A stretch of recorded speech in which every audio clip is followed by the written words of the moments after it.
There are places in this world that they say are best left alone. Lands abandoned to moss and legend. I used to think that was just superstition.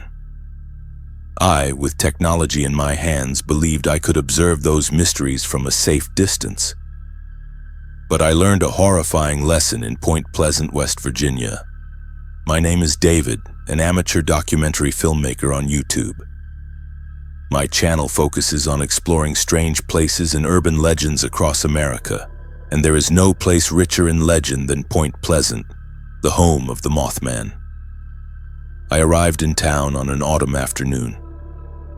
The atmosphere here was strange, a mix of kitschy tourist traps, the Mothman statue, the Mothman Museum, and a tangible, haunting sadness left over from the tragic collapse of the Silver Bridge. I spent the day interviewing locals, collecting contradictory stories, but my main target was the TNT Area, a vast wildlife management area that was once an explosives manufacturing plant during World War II. Now it's just a swampy region, with old dome-shaped concrete bunkers scattered about like tombs. They say that this is the nest of the Mothman. You can walk around there during the day, an old man at a diner had warned me. But when the sun sets, get out of there. That place ain't for the living after dark, son. Some things, you don't go looking for them, you let them be. His warning only fueled my excitement. This was exactly the content I needed. Of course, I had no intention of being reckless. My plan was safe and modern. I wouldn't enter on foot. I would use my eye in the sky, an expensive DJI Mavic 3 drone equipped with a 4K camera and a flight range of several miles. I would fly over the area at dusk to get the perfect shots without breaking the taboo. As the sun began to set, painting the sky a bloody red, I drove to the edge of the TNT area. I parked my car, assembled the drone. I could feel the eerie silence of the place. Not a single bird, not a single insect. I started the motors and the drone ascended into the air with a hum. On my controller's screen, the sharp 4K image appeared. The scenery was hauntingly beautiful. Moss-covered concrete bunkers, stagnant ponds reflecting the crimson sky.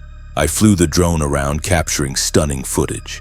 Everything was perfect, until I flew it over a particularly large cluster of bunkers in the center. Suddenly, my screen glitched violently. The image was torn apart by streaks of static.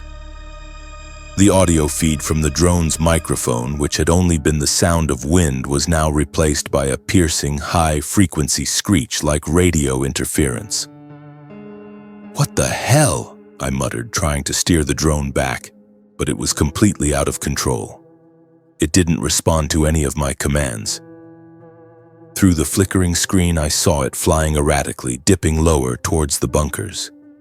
And then, just before the signal cut out completely, I heard one last sound through its microphone. A scream, a metallic, distorted scream, not of a human or an animal. Then the screen went black. Signal lost. My heart stopped. The GPS on my controller showed its last known location, a blinking red dot deep in the center of the forbidden zone.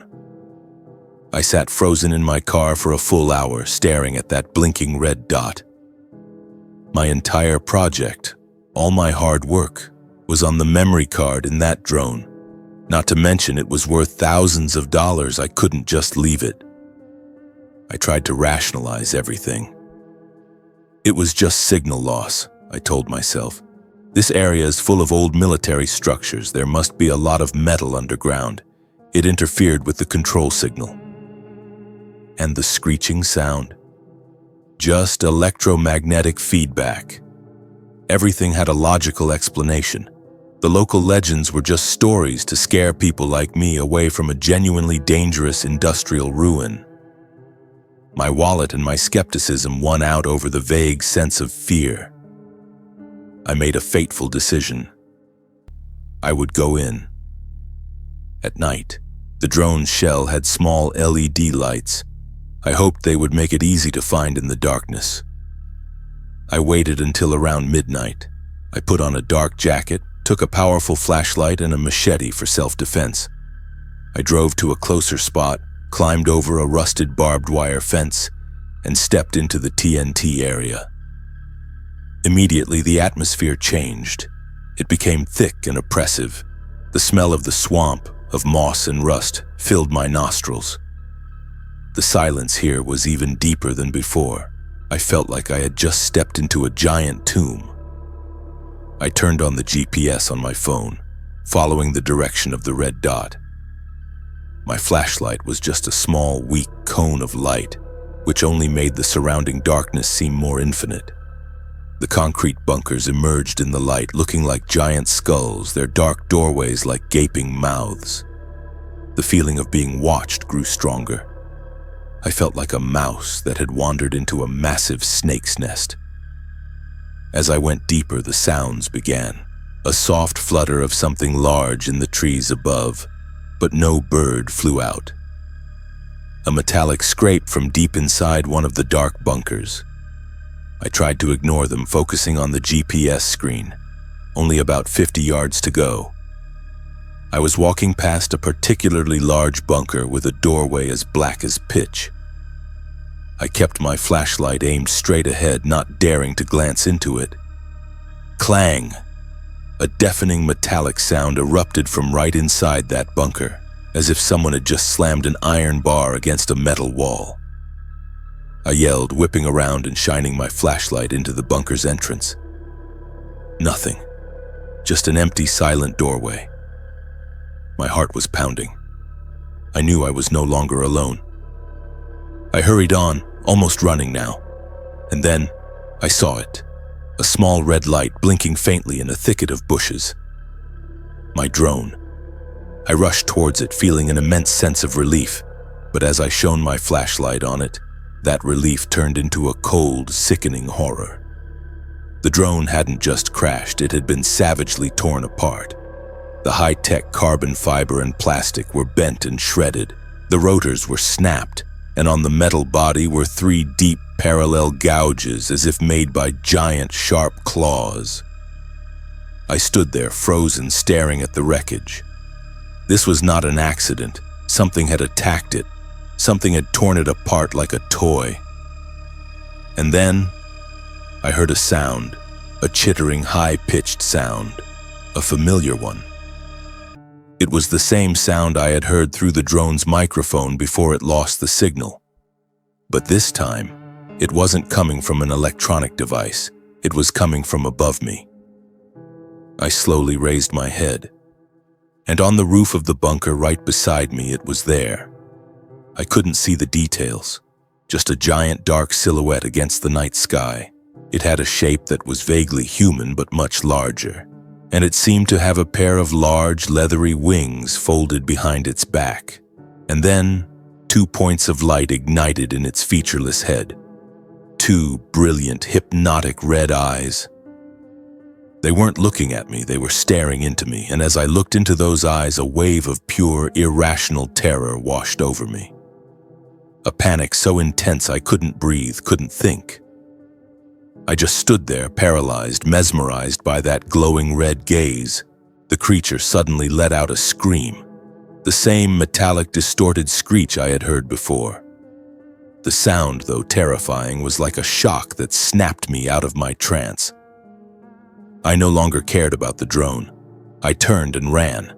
I ran for my life, not daring to look back. Behind me, I could hear the sound of massive wings beating the air, following me as I fled. I ran without stopping until I was out of that area and back in my car. I never went back. My name is Liam.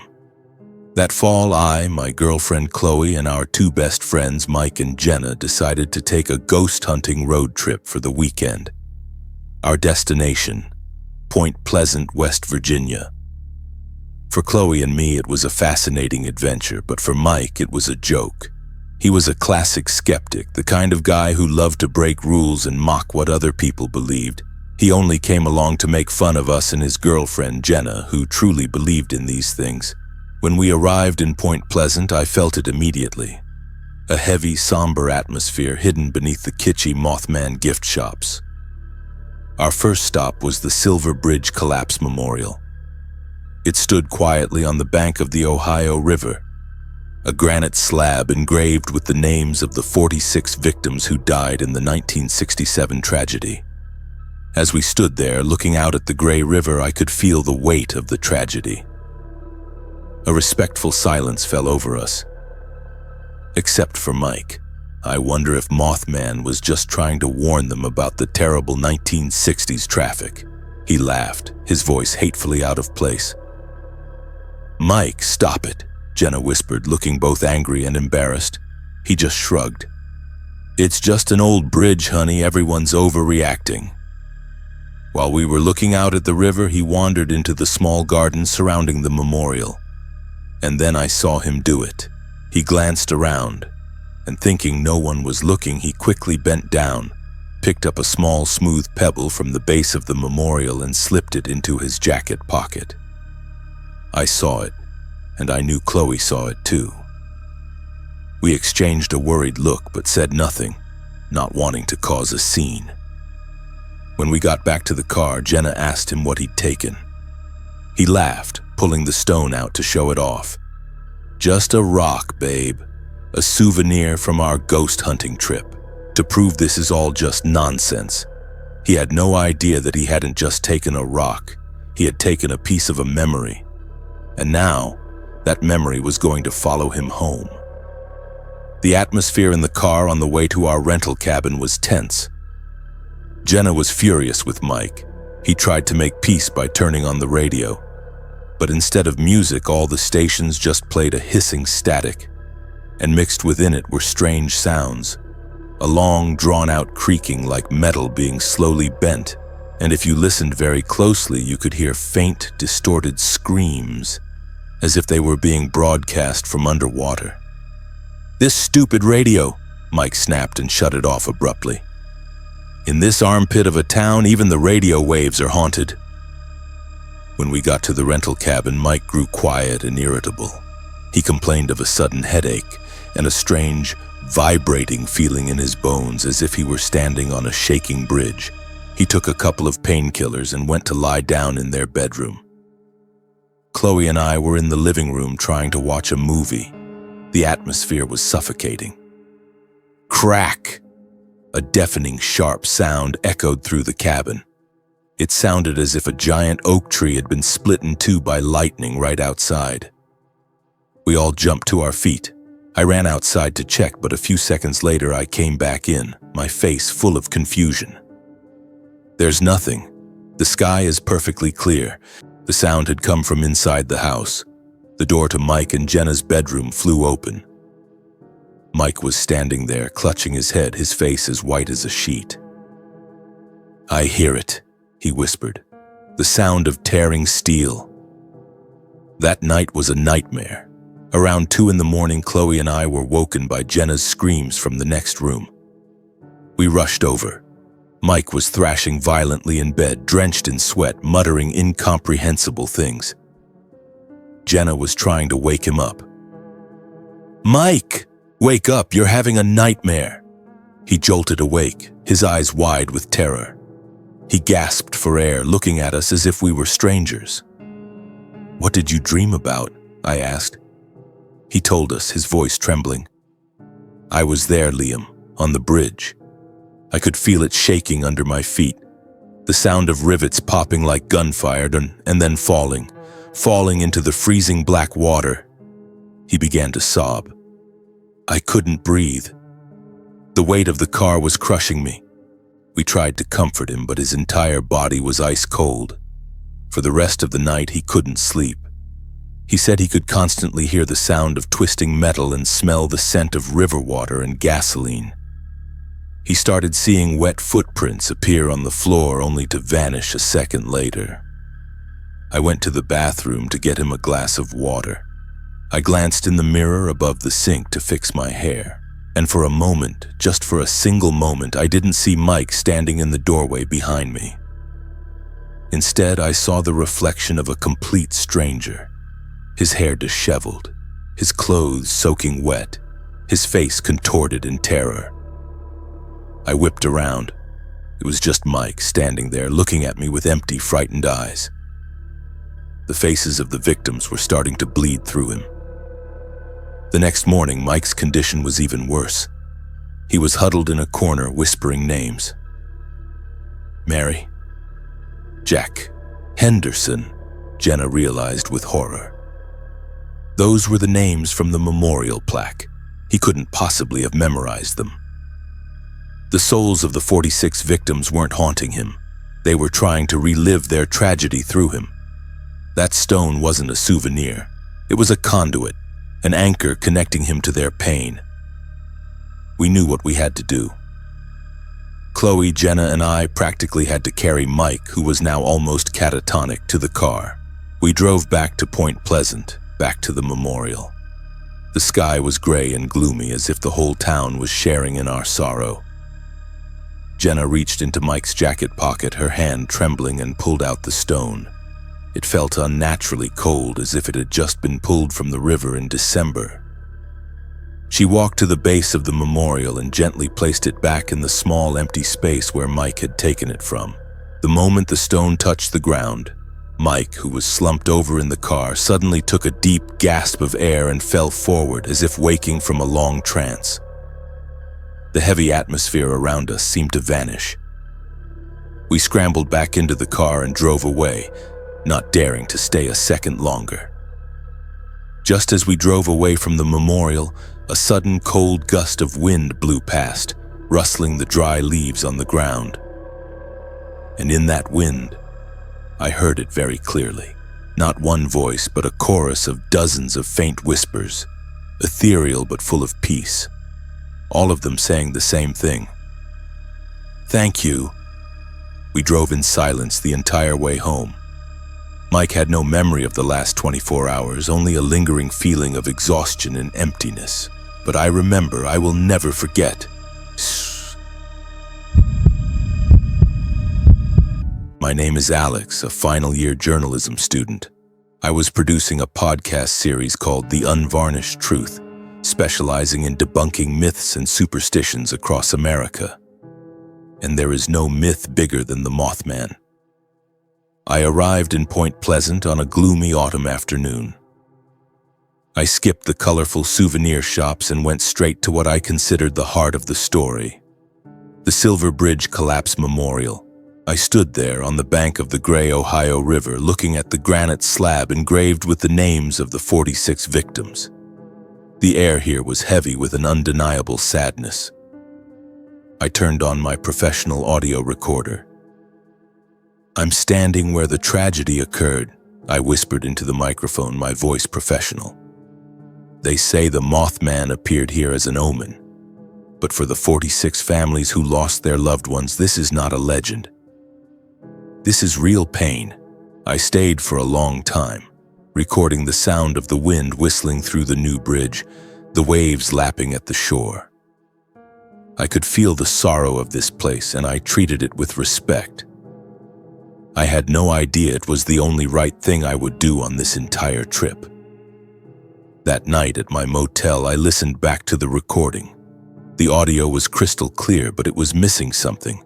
It lacked drama, a personal experience. I realized that for my podcast to have real weight, I couldn't just be an observer from afar. I had to get closer. I had to go to its nest. I had to go to the TNT area. At night, ignoring everyone's warnings, I drove to the edge of the TNT area as the clock struck midnight. I parked my car, climbed over the rusty barbed wire fence. The air inside was suffocating and eerily silent. I turned on my headlamp and started walking, my microphone still recording every sound. I'm here, I whispered, my voice trembling slightly. Inside the TNT area, it's completely quiet, not a single animal sound. The air is very heavy. The old concrete bunkers emerged in my light, looking like giant sleeping skulls.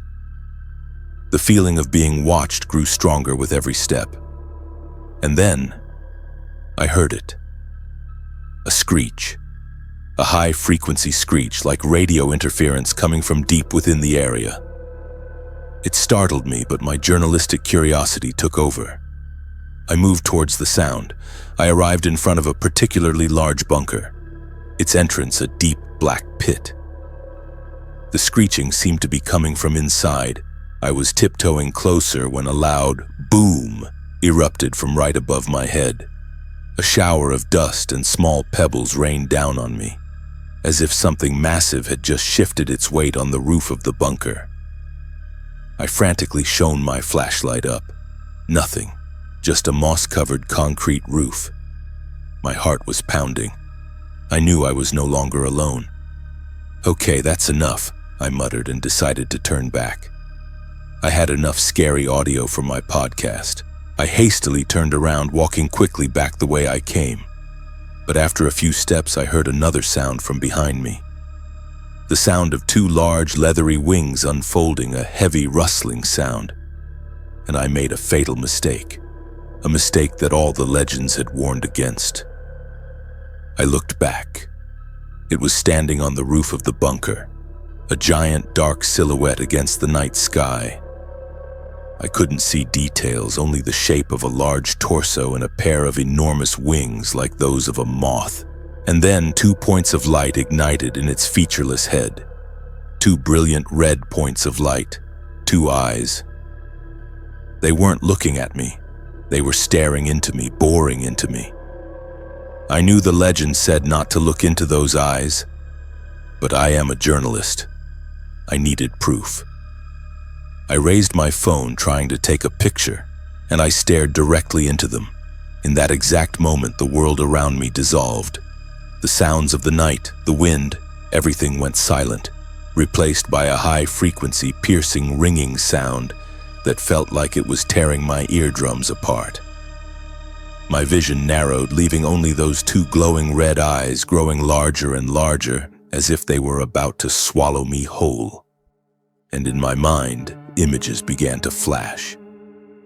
I saw a steel bridge groaning, twisting. I heard the sound of metal snapping, the screams of dozens of people. I felt the free fall, and then the cold of the black water rushing in, crushing everything. An overwhelming sense of terror, despair, and pain that was not my own, but that of 46 other souls was flooding my mind. The creature shrieked, the same metallic, distorted screech I had heard before.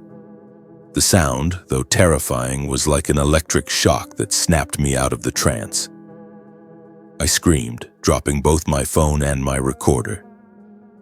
I didn't care about the proof anymore. I just ran. I ran for my life through the woods, not following any trail, branches whipping at my face. Behind me, I could hear the heavy beat of massive wings following me. I don't know how long I ran. When I collapsed from exhaustion, I was outside the forbidden zone. I limped back to my car and drove away like a madman. When I got back to my motel, I finally realized how much I was shaking. I huddled in the room with all the lights on. The panic attack hit. Every time I closed my eyes, I saw the image of the bridge collapsing. I heard the screams. Those red eyes hadn't just shown me a monster. They had forced me to experience the entire tragedy. I had gone looking for a story, but instead I had become a part of it. I knew I couldn't make this podcast anymore. How could I turn the ultimate suffering of 46 people into an entertainment show? How could I ever explain what I saw in those eyes without being called a lunatic? A few weeks later, I was back home. My expensive recording equipment was still in its bag, untouched. I hadn't listened to the recording. I didn't dare. That night, I sat in my room staring at the tiny memory card. My proof was in there, the screech, the wing beats, and perhaps my own screams, but I didn't listen to it. I took the memory card out. With a single decisive motion, I snapped it in 2 and threw it in the trash. I didn't dare to listen to it again. Who knows if it was a curse or something else that would haunt me for the rest of my life if I ever dared to hear that horrible sound again.